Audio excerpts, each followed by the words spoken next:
नमस्कार, मैं हूं प्रियंका और आप देख रहे हैं राष्ट्रीय जगत विजन न्यूज।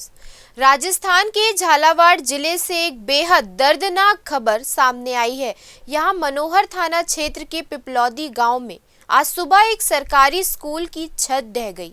हादसे के वक्त स्कूल में प्रार्थना सभा चल रही थी और उसी दौरान एक जिंदगी रुक गई।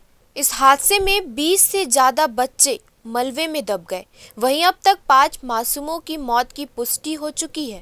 मौके पर अफरा तफरी का माहौल है। स्थानीय लोग और रेस्क्यू टीमें राहत कार्य में जुटी हुई हैं।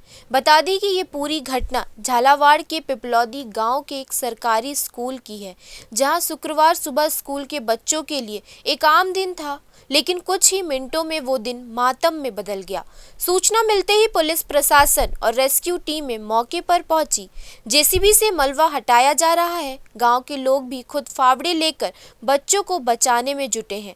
बताया जा रहा है कि स्कूल की छत पहले से ही जर्जर हालत में थी। कई दिनों से भारी बारिश हो रही थी, बावजूद इसके कोई कार्रवाई नहीं हुई। हादसे पर मुख्यमंत्री भजनलाल शर्मा ने दुख जताया है और उच्च स्तरीय जांच के आदेश दिए हैं। वहीं पूर्व मुख्यमंत्री अशोक गहलोत ने ट्वीट कर संवेदना प्रकट की है। फिलहाल इस खबर में इतना ही। देश प्रदेश के खबरों से अपडेटेड रहने के लिए हमारे चैनल को सब्सक्राइब करें। नए खबरों की नोटिफिकेशन के लिए बेल आइकॉन जरूर दबाएं। नमस्कार।